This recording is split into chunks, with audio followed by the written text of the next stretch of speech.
icyaha umuntu aba yakoze abantu babiri, umwe muri bo yaba yakoze igituma amubwira ati sinjye gushaka mvira ni iki, haba habaye iki?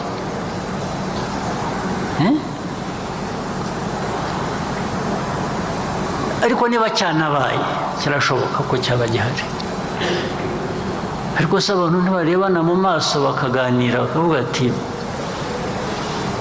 ibyo bintu ntukwiriye,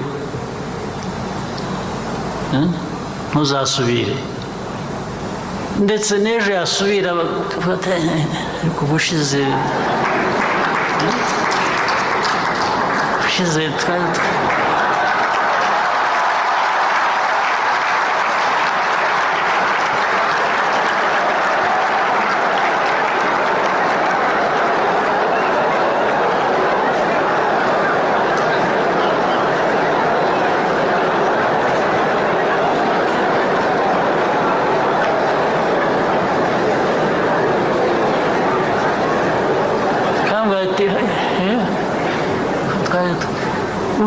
bityo.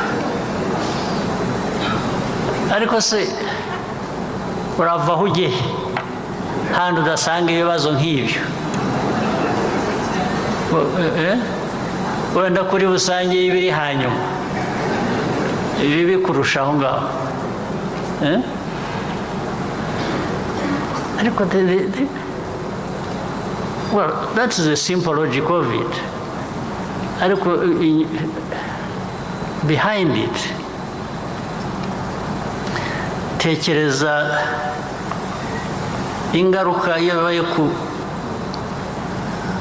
couples ebyiri, eshatu, enye, eshanu, 10 zingahe mu gihe kimwe, erega ubu igihugu cyarangiye, cyahaguye, igihugu noneho avuga kirahagwa. These are things that are manageable. Ntabwo ari ibintu hanyuma se ariko niba mwemera Imana, mwemera n'amasengesho, byo mwabisengeye da,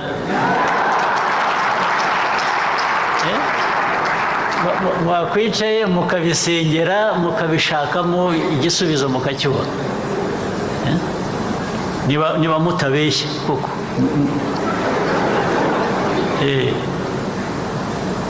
niba ibyo mutwigisha, ibyo tuvuga, niba namwe mubyemera, cyangwa aho twagiye buri gitondo buri mugoroba dukurikiye inyigisho, izo nyigisho zikuviramo iki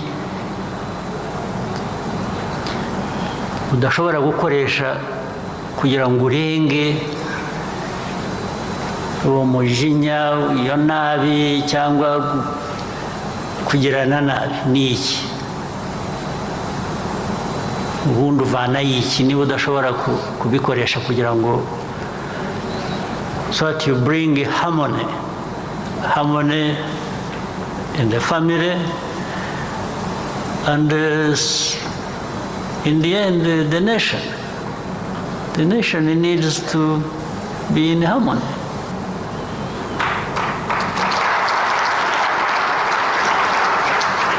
ibyo rero bijyanye n'uburemere twikorera buri muntu wese, every individual should find themselves carrying this burden, but which they should use to get avuga ukuntu ibintu bibabaje mu gihe kimwe yatashye ubukwe bw'abana batoya bacu nk'aba batatu, amakwe atatu igihe kimwe, hatarashira umwaka abo bana bose bari batanye.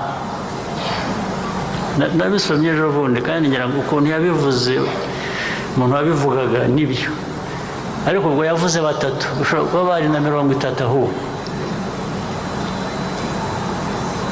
bana barashakanye, ababyeyi babo barabashyingiye, ndetse babafashije no barabubakiye, babahaye, basangiye ibyo bafite. abantu babiri bananirwa kubana bate?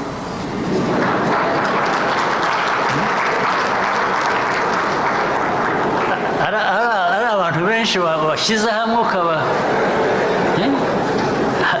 ariko babiri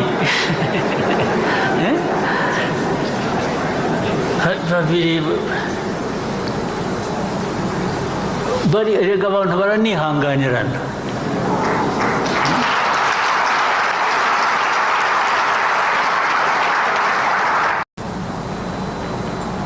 It's the individual, it's the family, it's the nation. Byose bifitanye isano, kimwe gishyira ikindi. Iyo kimwe kitameze neza, ikindi ntikimera neza, ikindi ntikimera neza. Iyo tutameze neza nk'abantu giti cyacu, ntabwo imiryango yacu cyangwa iyo dukomokamo imera neza uko biba bikwiriye. Iyo umuntu n'umuryango bitameze neza, sinumva ukuntu igihugu cyamera neza.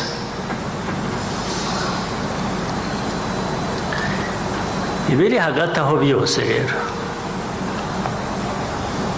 ni ibi twahuriye aha, twigishijwe, ibyo twumvise byose biri hagati aho y'umuntu n'umuryango n'igihugu. Kwemera, kwizera, gushobora kumenya ikibi n'icyiza bishingiye aho, biri hagati aho ngaho kugira ngo umuntu, umuryango cyangwa se igihugu bimere neza. Wabinyura iruhande, wabyirengagiza, wakora ibyo ushaka ibyo ari byo byose, ariko ingaruka zabyo nazo zirahari, ziraboneka buri gihe. Niyo mpamvu rero umwanya nk'uyu tuwukoresheje gutekereza, gusubiza amaso inyuma, kwisuzuma,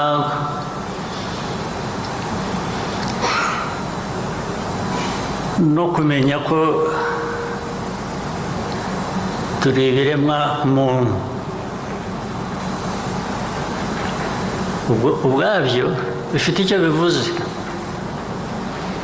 niho bigarura ya mitekerereze yo kuvuga ngo ariko kiremwa muntu, uvuga ngo wararemwe. Ubwo rero hari ahandi ugomba kureba uko kuremwa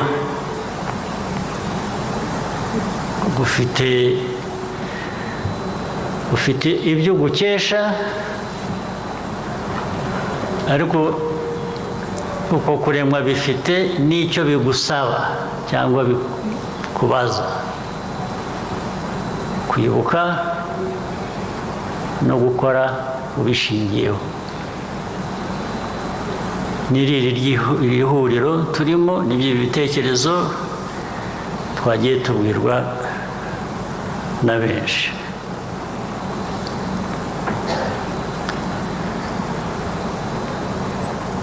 Ibyo rero ndashaka kwihuta nkabigarura ku buzima bwa buri munsi.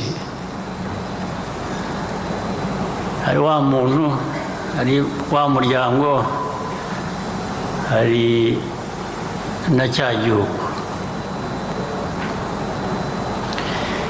Bifite imiterere yabyo, bifite uko bibayeho, ushobora kuba kwiza cyangwa bikaba nabi. dushaka ko byaba byiza rero.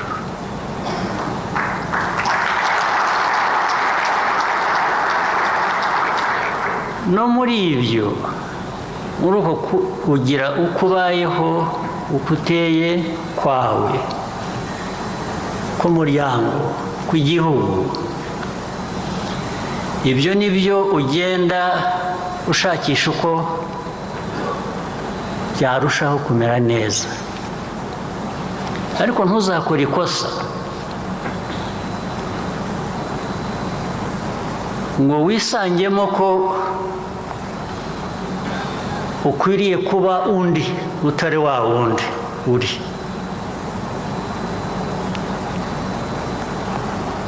Ukwiriye kuba uwo uri we, ukwiye kuba ukuri uko waremwe. Uko waremwe iyo twavugaga ni ukwawe. Reba uko waguhindura ukakugira neza, ariko n'undi afite uko yaremwe. Wishaka kuba nka wa wundi, hari ibyo wamwigiraho, hari ibyiza abantu bakora, ukabona utari ko ukagishima, ukaba utibiha ikintu, ariko ntushobora gutekereza kuba nka wa wundi wakoze ibyo ushima, ahubwo umwigiraho ukarushaho kuba mwiza, muzima, uko umeze wowe ubwawe.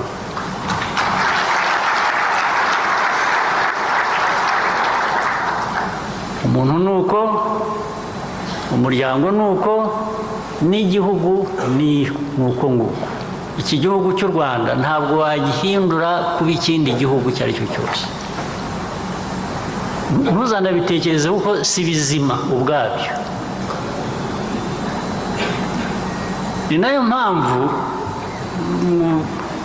ngo nashyizeho indi ngofero.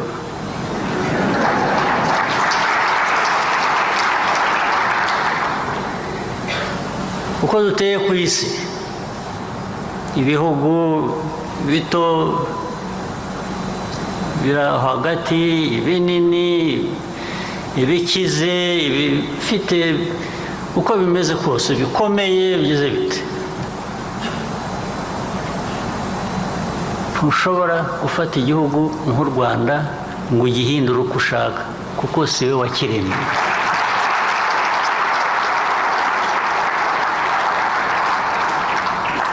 Ntushobora kumfata ngo ungire uko ushaka, kuko ntabwo ari wowe wandemye.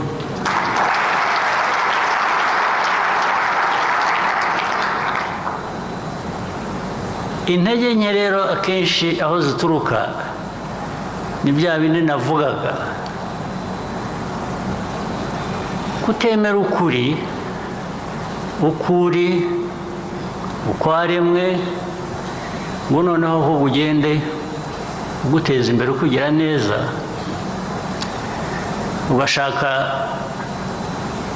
inzira y'ubusamo, hakaza ukubeshya ati ukwiye kumera utya, akaba ari byo utangira guharanira, ubwo kaba kabaye. Kandi twebwe nk'igihugu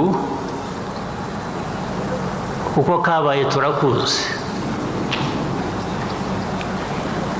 Andi masomo waba ukeneye se ni ayahe? Usibye ibyo wabonye, ibyakubayeho n'ingaruka zabyo. Ntuzagire na rimwe abana bacu, urubyiruko benshi bari hano, nabonye hari abavutse 1995,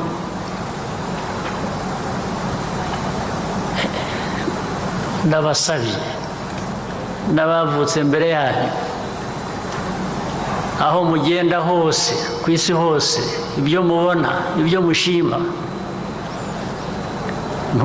ntuzagire ubwo utekereza gushaka gusimbuka ukava ku cyo uri cyo ukaba ikindi wabonye ahandi.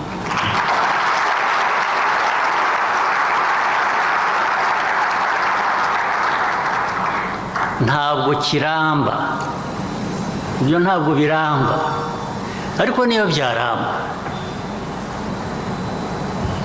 ni nko kubaho utariho.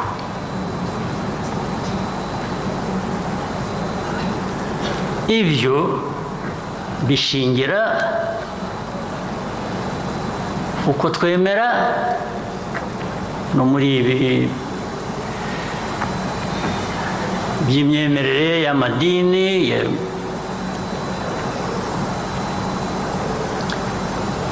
ariko binashingira no ku muco. Umuco iyo wemera utemera bizima, iyo ufite umuco ugerageza guhindura uko wabonye ahandi,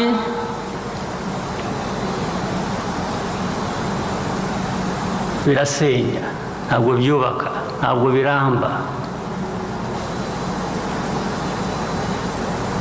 Ni ukubyirinda rero, kubyirinda tukareba uko twashakisha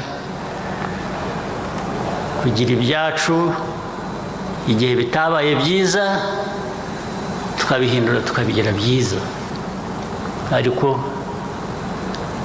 ari ibyo dushingiyeho by'icyo turi cyo. Ikintu cyaza kikubwira gushaka kureba ahandi, kugana ahandi hatari ahawe, ariko aho havamo amasomo menshi, aho handi hariyo byinshi byo kwiga, hariyo byinshi twahahayo, hari byinshi bishingira ku bumenyi, tukamenya uko tugira ibyacu neza. Ibyo tugomba kubyiga, ntabwo ukwiye kubitandukanya, kuvuga ngo ntuzifuze kuba undi muntu ntabwo bivuze ko utamwigiraho, kuko abantu bose aho bava ku isi hose hari icyiza wabasangamo. Ni nk'uko n'abo bahandi hanze bakubona nk'umunyarwanda bakagira icyiza bagusangamo. Ni magirirane rero abantu bagomba gushaka uko ibi byose byahura.